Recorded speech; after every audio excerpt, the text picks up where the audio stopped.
தமிழ்நாடு திருச்சியில் ஒரு புதிய கண்டுபிடிப்பு. Spoken English. இங்கிலீஷில் பேய் சுவது என்பது ஆங்கில காலங்களில் பேய் சுவது தான். புதிதாக ஒன்றுமில்லை.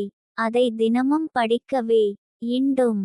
எனவே தான் நாம் ஆங்கில காலங்களை வாய்ப்பாடு என்கிறோம். இந்த முறையில் பள்ளி மாணவர்கள் சுலபமாகவும் சீக்கிரமாகவும் இங்கிலீஷ்ல பேய் சலாம். இங்கிலீஷ் பயிற்சி இலவசம். வாய்ப்பாடு PDF இலவசம். 9443178551. வாட்ஸ் அப் மெசேஜ் செய்ங்க. தினப்படி செயல் பன்மையில் கேள்வி வாக்கியத்தில் இந்த வாய்ப்பாடில் தான் பதில் வரும். இந்த வாய்ப்பாடு வரியில் நீங்களே பதில்களை சொல்லலாம். உதாரணங்கள்: நான் வருகிறேனா? Do I come? நாம் போகிறோமா? Do we go? நீங்கள் பேசுகிறீர்களா? Do you speak? அவர்கள் படிக்கிறார்களா? Do they read? ஆசிரியர்கள் கற்பிக்கிறார்களா? Do the teachers teach? பெண்கள் சமைக்கிறார்களா? Do the women cook? இந்த கேள்விகளுக்கு பதில்களை நீங்க சொல்லுங்க.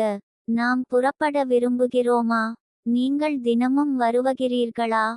மாணவர்கள் பதில் சொல்கிறார்களா? என்னிடம் ரூபாய் இருக்கிறதா? அவர்கள் வர விரும்புகிறார்களா? நீங்கள் வீட்டுப்பாடம் எழுதுகிறீர்களா? சிறுமிகள் தினமும் படிக்கிறார்களா? என்ஜினியர்கள் கவனிக்கிறார்களா? மெக்கானிக்குகள் டீ குடிக்கிறார்களா? பெண்கள் சமைக்கிறார்களா? இந்த கேள்விகளின் பதில்களை நீங்களே எங்க வாய்ப்பாடில் 12வது வரி Do I come? ல சொல்லலாம். இந்த வீடியோவை முதலில் பார்ப்பவர்கள் முதல் வீடியோவி லிருந்து பாருங்க. இது தினப்படி செயல் கேள்வி.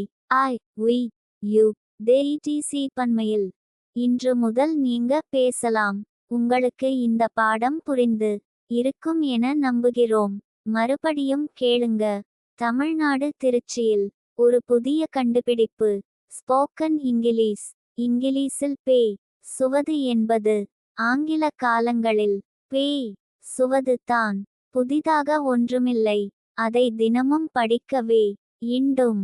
எனவே தான் நாம் ஆங்கில காலங்களை வாய்ப்பாடு என்கிறோம்.